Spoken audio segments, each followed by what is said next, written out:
Pertama kita harus tahu dulu, perbedaan right issue atau bahasa yang kita kenal itu penambahan modal dengan hak memesan efek terlebih dahulu, PMHETD. Nah, Mhm. sedangkan private placement kita biasa mengenal dengan penambahan modal tanpa hak memesan efek terlebih dahulu atau PMT-HMETD. Jadi ada bedanya, Mhm. ada tanpa sama dengan ya. Iya. Nah, terus juga POJK-nya juga diaturnya berbeda. Kalau untuk yang reg issue atau PMHTTD ini diatur di POJK 32 2014, sedangkan kalau untuk private placement ini diatur di POJK 38 2014. Nah, terus juga dari kita berbicara dari peraturan itu dapat kita pahami juga kalau reg issue ini penambahan modal yang mana setiap pemegang sahamnya baik pendiri maupun publik itu diberi kesempatan yang sama untuk mengeksersis haknya sehingga tidak terjadi dilusi.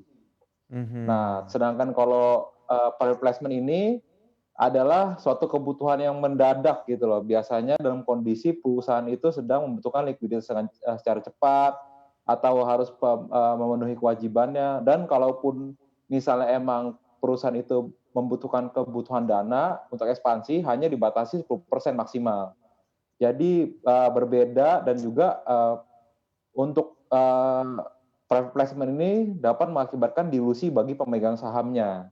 Jadi yang sangat Mhm. major itu yang satu isu tidak dapat memiliki opsi untuk terdilusi atau enggak. Kalau untuk preferensimu udah pasti kedilusi, Mas, kayak gitu. Berarti, adakah ciri-ciri umum gitu yang bisa jadi acuan bahwa aksi right issue itu sebenarnya bisa menguntungkan investor gitu ya? Misalnya aja investor retail yang bukan sebagai pengendali. Kalau kita, boleh lihat contohnya, nah ini dia ya kurang lebih Mas Indra, right issue emiten pada 2021 ada Baja, Asa, SMRA, ada rasionya seperti apa dan juga harganya seperti apa. Nah ini gimana nih cara kita melihat sebagai investor retail?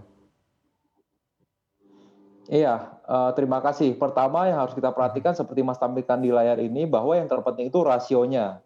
Nah, akan menarik apabila rasio saham baru daripada isu ini lebih kecil daripada rasio saham lamanya.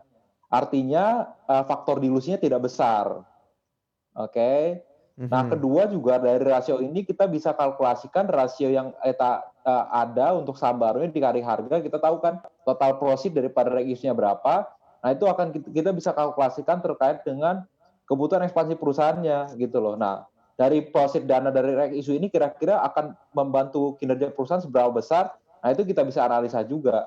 Seperti itu, Mas. Mas Indra, menarik banget nih masalah hitungan-hitungan rasio gitu ya dan potensi-potensi dilusi yang kita, lihat pada beberapa emiten yang akan right issue di tahun 2021 ini. Kita ambil contoh misalnya ada Maya nih ya, yang rasionya itu 3.659 berbanding dengan 5.000. Ini angkanya kayaknya gede banget nih. Kalau kita hitung-hitung potensi dilusinya seperti apa kepemilikan sahamnya apabila investor atau sobat cuan kita ini tidak mengeksekusi begitu ya kepemilikan haknya? Apakah setiap right issue itu berpotensi mengubah struktur atau pengendali perusahaan? Ya, terima kasih, Mhm. Mas Daniel ya, terkait dengan kita ngelihat baca, sebenarnya kita nggak usah pusing atau bingung dengan angka yang besar ya, 3.000 sekian Mhm. berbanding 5.000.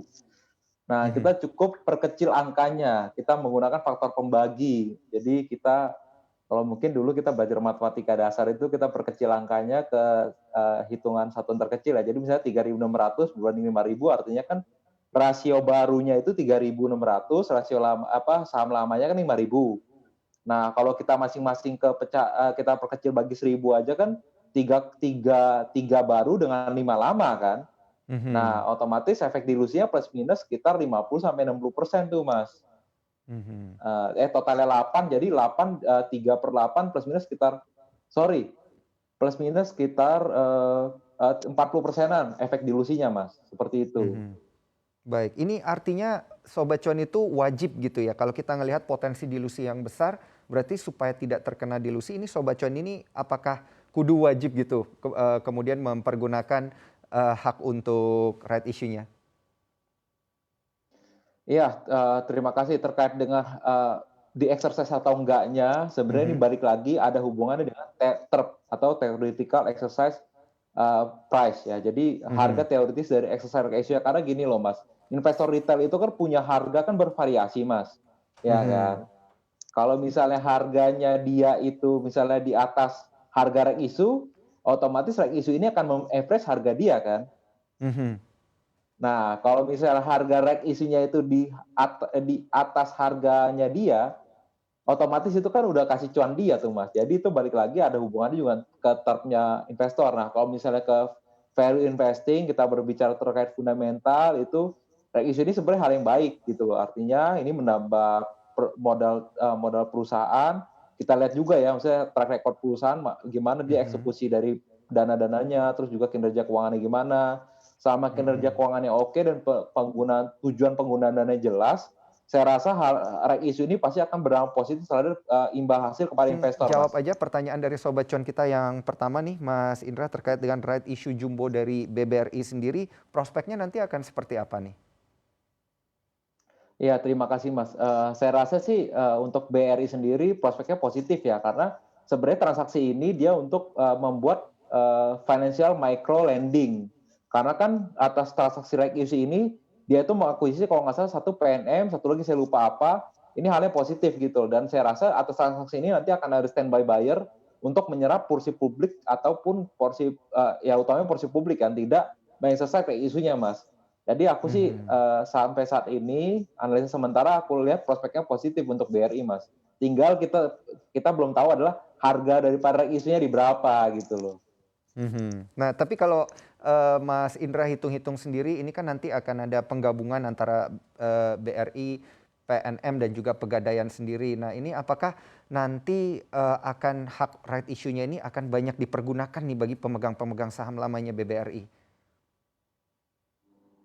Iya, terima kasih. Nah, kalau saya lihat sih gini ya Mas ya, terkait transaksi ini kan ini adalah konsolidasi keuangan, yaitu Mhm. ada BRI, ada PNM, ada Pegadaian. Nah, ini hal yang positif karena ini sejalan dengan bisnis daripada BRI sendiri. Dia kan banking tapi micro lending mainnya, lebih ke UMKM dia. Nah, Mhm. ini untuk akuisisi ini yang melewati right issue ini hal yang positif dan aku rasa investor udah price akan hal ini dan akan exercise right-nya. Tinggal kita lihat nih dari valuasi daripada dua perusahaan ini PNM dan Pegadaian itu berapa. Nah, itu apakah kalkulasi daripada harga dua perusahaan ini cocok dengan hitungan daripada investor sendiri gitu Mas. Karena kan ini Nah, isunya untuk memutuskan suatu transaksi jumbo kan. Seperti mhm. itu. Untuk informasi lebih lengkap dan berita terkait, jangan lupa untuk klik link yang sudah ada di deskripsi. Dan jangan lupa juga untuk menginstal aplikasi CNBC Indonesia yang ada di Play Store dan juga App Store. Jangan lupa untuk kemudian di-subscribe ya.